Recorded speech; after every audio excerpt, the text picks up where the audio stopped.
নিরামিষ দিনে বা যে কোনো দিনে হাতে কম সময় থাকলে সবজি দিয়ে বানিয়ে নিতে পারবে এরকম চটজলদি ভাপা রেসিপি, যেটা খেতে কিন্তু দুর্দান্ত লাগে। তো চলো প্রথম থেকে লাস্ট পর্যন্ত পুরো ভিডিওটি দেখতে থাকো।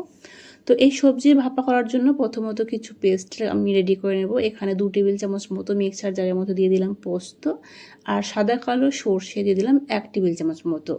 সামান্য নুন দিয়ে প্রথমত এটাকে জল ছাড়া বেশ ভালো মতো করে গুঁড়ো করে নিতে হবে। তারপরে এখানে ঝালের জন্য 3টে কাঁচা লঙ্কা ব্যবহার করলাম। ঝালটা অবশ্যই নিজেদের পছন্দ মতো দেবে। দিয়ে পরিমাণ মতো জল দিয়ে বেশ ভালো মতো করে কিন্তু একটা পেস্ট তৈরি করব। আর হাতের কাছে যদি একটু সাদা তেল থাকে সেক্ষেত্রে তোমরা এখানে কিন্তু সাদা তেল আর কাজুটা অ্যাড করতে পারো।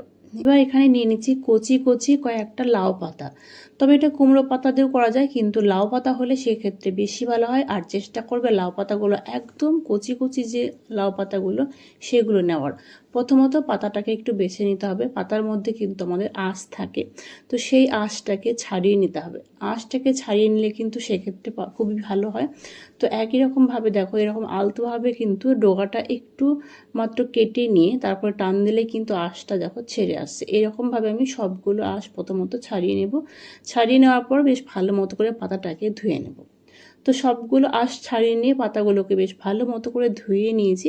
পাতাগুলোকে ধুয়ে নেওয়ার পরে এইবার যেটা করতে হবে, যতটা সম্ভব একদম কুচি কুচি করে কাটতে হবে। তো এটা তোমরা বটি বা দায়ের সাহায্যে করতে পারো। একদম যতটা সম্ভব ছোট ছোট করবে। ছোট ছোট করলে কিন্তু এটা খুবই ভালো হয়। আমি যতটা পারছি আর কি ছোট ছোট করে শাকগুলোকে কেটে নিয়েছি ঠিক এরকমভাবে। শাকের পরিমাণটা কিন্তু অতিরিক্ত নয়, আবার একদম কমও নয়। তো সবগুলো কেটে নেওয়ার পর একটা প্লেটে শাকগুলো তুলে নিয়েছি। এইবার এর মধ্যে শাকের মধ্যে সামান্য একটু নুন অ্যাড করলাম। দিয়ে বেশ ভালো মতো করে হাত দিয়ে কষলে কষলে এক্সট্রা যে জল থাকে শাকের মধ্যে দেখবে সেই জলটা বেরিয়েও যাবে, আর শাকগুলো একদম পুরোপুরি নরম হয়ে যাবে।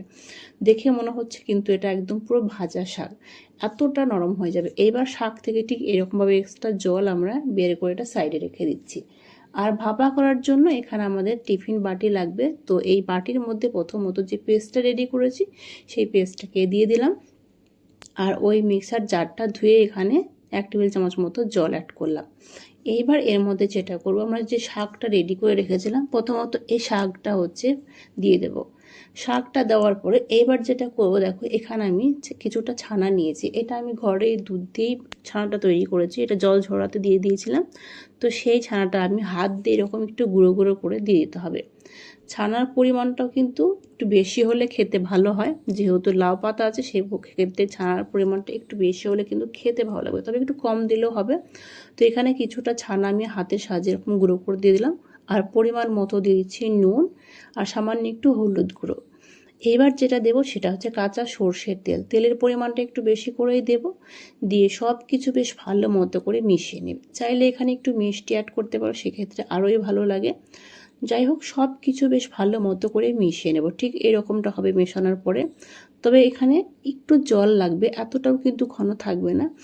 এখানে যেহেতু এটা ভাপাবো তো সেই জন্য এখানে আর 1 টেবিল চামচ মতো আমি জল অ্যাড করলাম।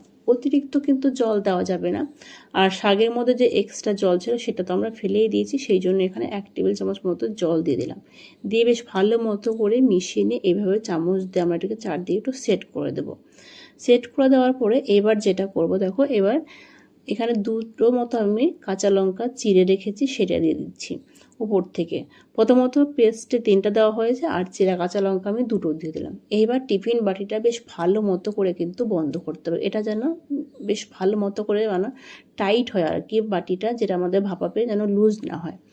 এইবার আগে থেকে দেখো কড়াইয়ের মধ্যে আমি জল বসিয়ে দিয়েছি, একটা স্ট্যান্ডও দেওয়া আছে, আর এক টুকরো লেবু দিয়েছি। এই লেবুটা দেওয়ার কারণ হচ্ছে কড়াইটা যখন এমনি যে কোনো জিনিস ভাপানোর পরে দেখবে দাগ হয়ে যায়, মানে জল দিয়ে ভাপালে, তো সেই জন্য এক টুকরো লেবু দিলে কিন্তু এই দাগটা হবে না। একদম লো টু মিডিয়াম আছে পাক্কা 10 মিনিট মতো এটাকে ভাপিয়ে নেব। 5 থেকে 6 মিনিট মতো ভাপালেও কিন্তু হয় এটা। তো আমি এটা 10 মিনিট মতো এইভাবেই রেখেছিলাম। জলটা একদম পুরোপুরি কমে গেছে। এবার এটা এইভাবেই রেখে দেবো গ্যাস অফ করে। পুরোপুরি যখন ঠান্ডা হবে চলো তখন তোমাদের আমি দেখাচ্ছি। তো এটা পুরোপুরি ঠান্ডা হয়ে গেছে, তারপর তোমাদের আমি এটা খুলে দেখাচ্ছি। দেখো অসম্ভব ভালো হয়েছে, পুরো একদম কিন্তু দেখো সেট হয়ে গেছে, চাপ ধরে রয়েছে, খুব সুন্দরভাবে কিন্তু ভাপাটা হয়েছে। দেখেই বুঝতে পারছো। আমি একটু চামচ দিয়ে তোমাদের দেখাচ্ছি। দেখো অসম্ভব ভালো হয়েছে। আর নিরামিষ দিনে যদি এরকম ভাপা হয় আর কোনো কিছুরই কিন্তু দরকার হয় না, দুর্দান্ত খেতে লাগে। নিরামিষ দিনে বা যে কোনো দিনে কিন্তু একবার এরকমভাবে ভাপা করে দেখতেই পারো। যদি ভালো লাগে অবশ্যই লাইক কমেন্ট বেশি বেশি করে শেয়ার করে দিও। আর যদি আমার চ্যানেলে নতুন বন্ধু হয়ে থাকো অবশ্যই চ্যানেলটিকে সাবস্ক্রাইব করে দিয়ে পাশে থেকো। আজকের মতো এই পর্যন্তই, পরের দিন নেক্সট কোনো ভিডিওর সাথে দেখা হবে।